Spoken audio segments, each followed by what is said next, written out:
This podcast was produced by OAR FM Dunedin with support from New Zealand On Air. In today's episode of Rewilding in Action, we'll be comparing a planted approach to creating a forest called Miyawaki with rewilding a forest through natural native forest regeneration.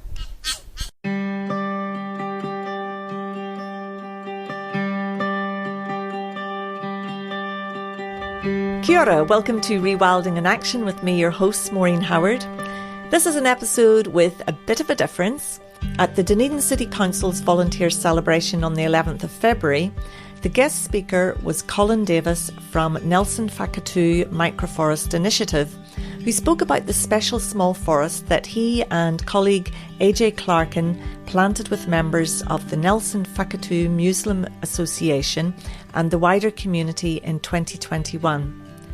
This microforest was inspired by the Miyawaki method of forest creation set out by botanist Dr. Akira Miyawaki in Japan, and the method involves dense planting of all plant species representative of an original intact forest into an enriched soil medium. Colin's group incorporated biochar into the soil beneath the plants that they put in. Biochar is a high-carbon, fine-grained residue that is produced via pyrolysis, a type of very hot burning without oxygen. Colin and his team produced their biochar in steel drums using tree branches to plant the native trees in the shrubs. They bore holes into the ground. The biochar mix was put in the bottom and a tree or shrub was planted into each hole. And so far, the trees are growing fast, around twice as high compared with traditional planting, Colin says. Their initiative has piqued the interest of the Dunedin City Council, who plan to test this novel approach at a small sloping site with a sunny aspect in Upper Unity Park in the Dunedin town belt. Colin's talk was followed by a panel discussion which I had the privilege of facilitating to highlight what they did, what the Dunedin City Council hopes to do, and to compare it with the rewilding approach. The guests on the panel were Colin Davis, John Brenkley, who is Parks Planning Manager at the Dunedin City Council, and organics and biochar expert Dennis Enright, who is Director of Biochar New Zealand Limited. Join me as I ask John about the site that they have chosen to trial the Dunedin Miyawaki Microforest. The main things that we're trying to do is, this is a concept that we're interested in because a lot of the current practices are very labour intensive and, it requires sort of constant maintenance and things like that. So this idea has come to us and we're interested in trialling it to see how it goes. We've already got Town Belt Kaitiaki and various other groups working in the Town Belt. So the Town Belt site was one that we thought would be a good one to start with. Town Belt has many functions, it's the biodiversity side of things, there's the whole town planning and urban design aspect of it. And what we want to do is try and get more involvement in the Town Belt. People take more pride. People do take pride in it at the moment, but we want people to be involved and proud. And so we thought that if we were going to do a project such as this, using the Town Belt as a trial would fit on a whole range of different levels. It involves, getting young people involved. Some of us older, more cynical people can see how it goes and compare things with existing. So it sort of covers a whole lot of bases for us. Are you seeing this as a pilot project? Very much so, yes. Right. Yeah. We'd like to sort of, like I say, when you think about planting and things like that, from a council perspective anyway, you're looking at the life of these things and it seems to be very intensive up front. But if we can sort of have reduced costs down the line and over the life of it and still have success, that's the sort of thing we're interested in. Yeah. So would you see then, if it does go well, being able to generalise it out to other sites? Absolutely, yeah. If it works and it can be done by a range of people with different abilities and skills, yeah, absolutely. And how would you assess how well it works? I think, there's the financial aspect to it. If with council, we have to prioritize where our funding goes for maintenance. And if we're not having to spend huge amounts of money in maintaining these areas long term, so that's just one side of things. But if it's successful and we're seen to be, getting good bang for buck for our planting dollars, that would be another aspect to it. If we can improve biodiversity, help the carbon zero aspect to it, we would look at a whole range of values and make the call. So in passive rewilding then, nature's choosing the species and local ones are brought in by birds and the wind, and those that survive are the ones that thrive. And they're dependent on the local geology, the climate conditions at the time. And so I'm just wondering, Colin, when you did actually describe some of how you chose the species, and they were based on historical records. And I'm just wondering, would you do the same today, or would you be looking for species that might be more suited to our current climate conditions and even our projected future climate conditions, given that, we are set on a track with climate changing? Well, considering you're trying to rotate the existing climate conditions back to something more tolerable, I would still have said we should do it the traditional way. And this is where the first peoples in any country, in any land, have got the advantage, because they know what it was like originally. They have stories, they have a lot of knowledge which we in the modern world have lost. And therefore, councils are trying to revive that knowledge, and by going to the iwi and saying, tell us what it was like before the white people came in. So that's really interesting to hear. And perhaps if you do let something rewild, that you might find that different species are coming in and doing better in the current climate. Sure, you will. But it's good to have that great biodiversity and be able to see what was there. So perhaps a mix. So thinking about climate change and carbon sequestration, which is something that's obviously very close to your heart, Colin, I was just wondering if we could move over to Dennis here. And Dennis, so with rewilding, we've got that natural way in which carbon is sequestered into the soil. The Kanaka come in, they're depositing their leaves, and we've got a slow and gradual build-up of carbon matter. Do you know how biochar actually gets incorporated into the soil? How does that process work? Largely through the microorganisms and in the soil, as well as any mechanical say animals or humans or branches falling on the land, etc. And in a natural, like for example in the prairies, they were prairie fires that left carbon, and then grazing animals came over and tread that into it, and that's what led to these wonderful prairie soils, the tunisms and all those sort of soils. So that's one part of the process, yes. And before this particular project that you helped Colin with, did you have any experience prior to working with bringing biochar into a system where you were helping trees grow? No, Colin's responsible for his own work, and all credit to what he achieved and is achieving. Biochar is just part of what I would consider organic production, and the way it has happened, although in some ways we're geoteching a system, but we're trying to speed it up by getting it back into the soil, because the biochar, not alone with compost, is fundamentally the carbon of the soil. The composting material usually gets chewed up and respired by organisms in the soil, but the char stays there as a habitat, both for the microorganisms and for the structure and holding the glues and all of those materials that contribute to a really healthy soil. So I've got to the point where I've forgotten the original question. Yes, I was just wondering if you'd had any other examples. I know that you've worked in Thailand. I was wondering how you were using the biochar over there. Oh, absolutely.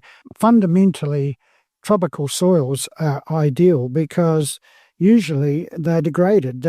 You've had a forest sitting on a mineral soil. The forest itself protects, or the land cover protects that growing depth of soil and as soon as you remove that, of course, it's subject to either cultivation or exposure to light and wind and air, and it degrades. And in our modern agriculture, or some in our modern agriculture, just turning it over and it's evaporating, the carbon's disappearing.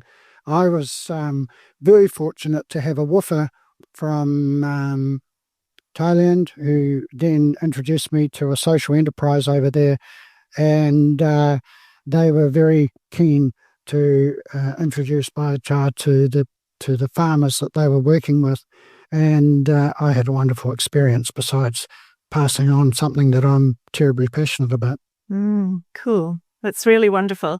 Can I just say that in my experience and from what we researched while we were planning to use biochar in the forest, that nobody had any experience of doing it that way, a forest over biochar and burying it underneath, so that we were just trial and error, and we were pioneers as far as that's concerned. So I think it's amazing as a pioneer project, and I'll be really interested to see how it goes on.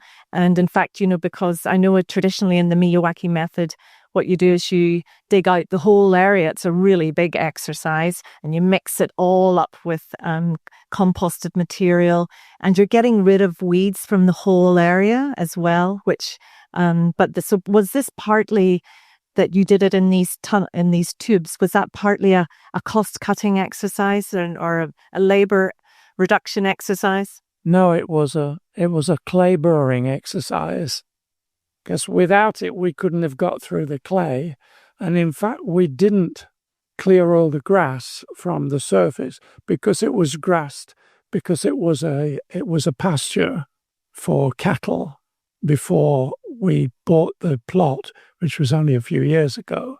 So no, I mean that was the reason we dug the holes, was to get through the clay, simply that, and to have enough areas where we could let the biochar ferment with its natural enrichment from the compost and the manure.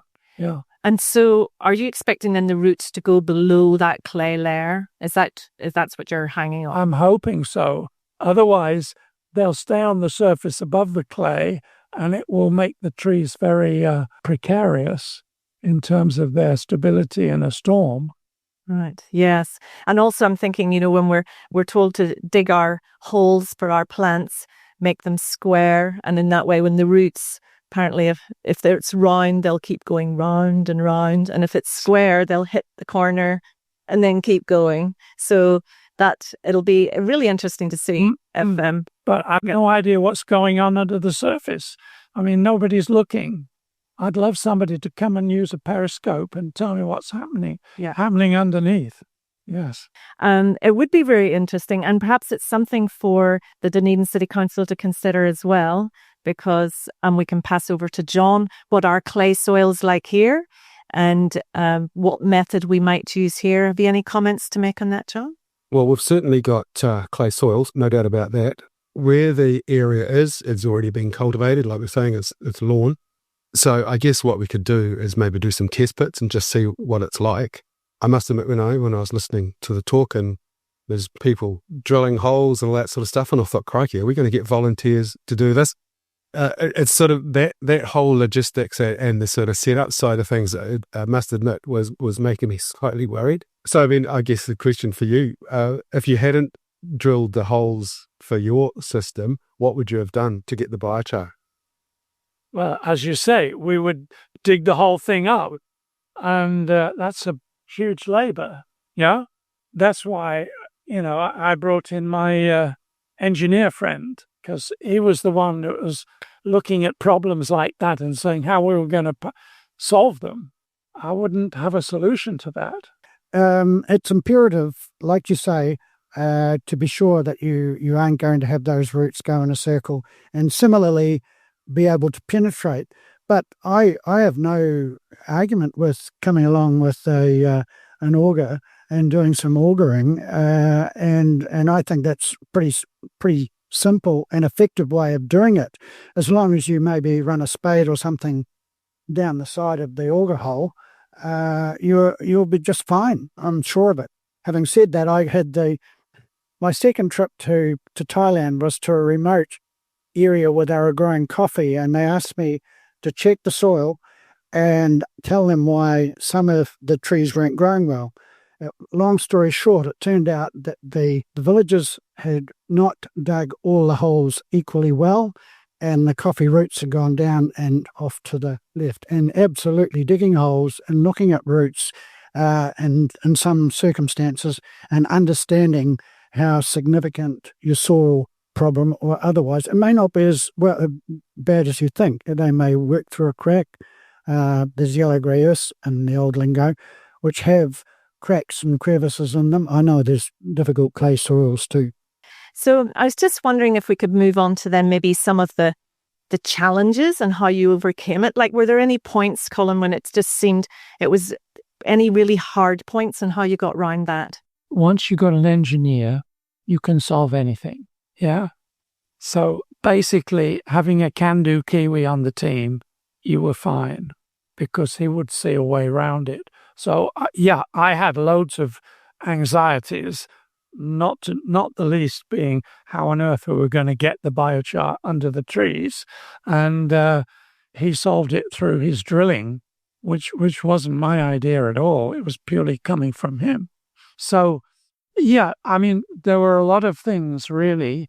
And obviously, trees will die, young trees will die. And I think we've had a probably 5 to 10% death rate amongst the trees that we've planted.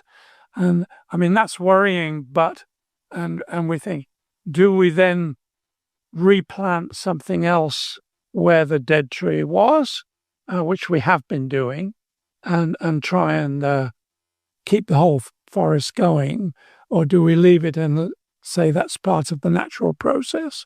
But I think our worst problem has been weeds, yeah, and weeds will come whether you clear the soil or not, because birds will drop the seeds of the weeds right down into the tree areas, and they will get smothered. So unless you keep your eye on that, you won't stop it happening, and the trees can't breathe. So we had to really keep a close eye on all the trees that we planted to see that weeds weren't smothering them. What were some of the most difficult weeds that you've been dealing with? I really am not a weed expert. We had a lot of different weeds, and we were told that weeds left on the surface, once the trees were going up, surface weeds were not going to hurt the trees. It was just the climbers, like the ivies, which were going to smother the trees. So those are the ones we've kept pulling down and tried to dig up from the bases. But we've let a lot of weeds have fun around the forest. But as I say, in the middle, where it's really dense and really high, very few weeds are there because of the lack of sunlight. Yeah. Yes, so that is the advantage. I think one of the great advantages of the Miyawaki method is that you're not having to do as much long-term weeding, isn't that right? So, although I still don't know the real logistics of that density. If you put, 15 different species together at 60 centimeters apart, do they fight it out? Do they talk to each other and say, well, you can have that hole, I'll have this hole, and you get on with it? Because somehow they seem to be cooperating. And yet, why should different species cooperate? Surely they're in competition. Initially, definitely not. I guess competition comes from shading, etc. For example, usually that was too definite a no. There is levels of competition, but not enough to be concerned about at the start. And there's more science coming out now about how plants are actually communicating, not just through fungi, but through all sorts of other mechanisms. And intuitively, lots of people have thought that, but science is catching up and agreeing with intuition, I think.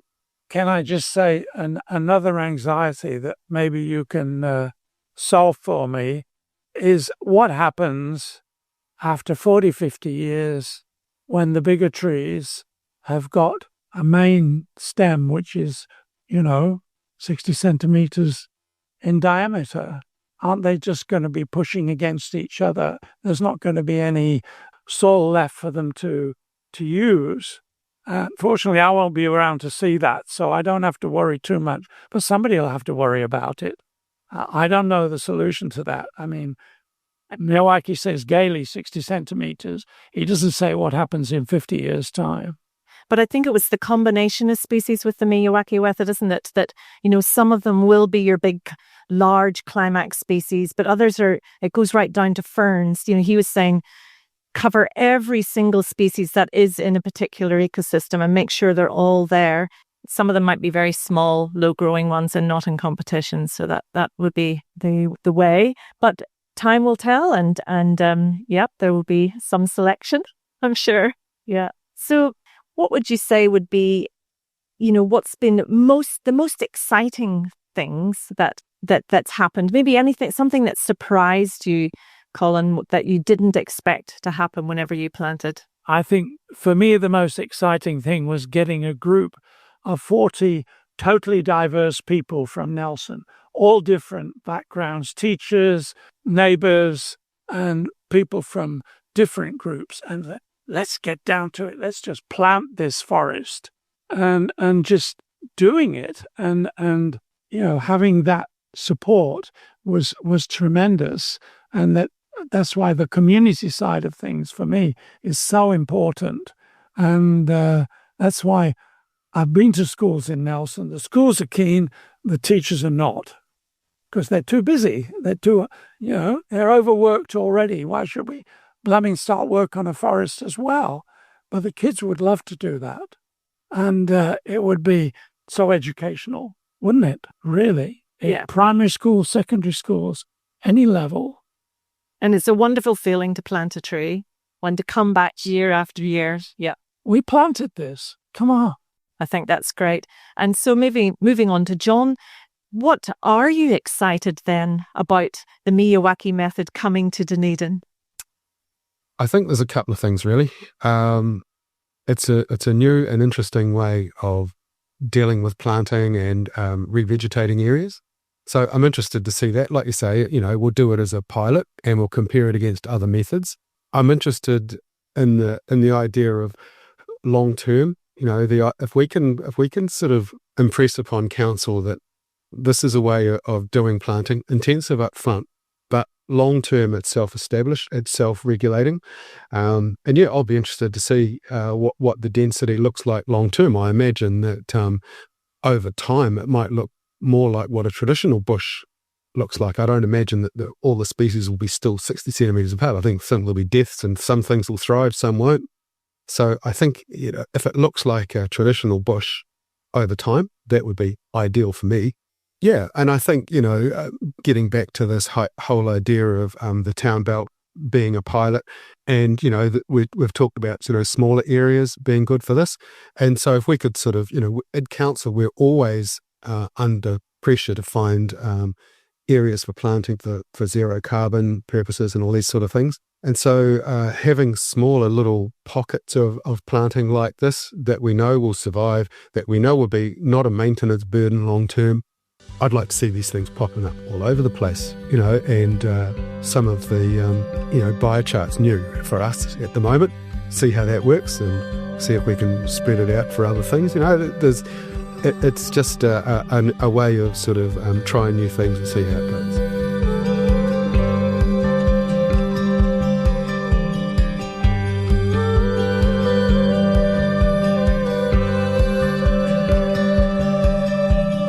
Thanks to Colin Davis, John Brenkley and Dennis Enright for allowing me to record our panel discussion, and to the Dunedin City Council for hosting this event. Following this interview, we had a lively discussion with the audience too, and I'm really impressed with the Dunedin City Council's openness to looking at different approaches and to testing them with pilot plots to allow comparisons. Establishing native forests in our cities is fantastic forward thinking. In a warming climate, trees help cool cities to make them livable, and of course, they are great for biodiversity. I'm hoping that this will be the start of more microforests, especially in the more industrial parts of our city. The Miyawaki method is very human-directed and a very different approach to rewilding, but I can see how they can complement each other. For example, small planted forests containing a wide variety of species have the potential to act as seed sources for nearby urban areas that are allowed to rewild. And what I'm most hopeful about is that one of the comparison sites for this DCC Miyawaki trial may be a site where natural native forest regeneration will be allowed to occur. Wait 30 years, and I suspect that this will be a case of proving the tortoise can beat the hare in terms of cost, effort, biodiversity and ecosystem resilience. The evidence is before us. Much of the Dunedin town belt is beautiful secondary growth native forest that came self-seeded without human effort or cost. So thank you for listening to Rewilding in Action. I'm Maureen Howard, and if you're listening to this on a podcast, it would be really awesome if you could give it a like. In a fortnight's time, I'm very happy to be out in the field again to visit long-time conservationist Hendrik Koch on Mount Cargill just north of Dunedin to see the native bush that is naturally regenerating through exotic gorse there. So until next time, courtesy of the Department of Conservation, I will leave you with the sounds of Corimako or bellbird, a much-loved bird of the Dunedin town belt, where in many places we have let nature take the lead.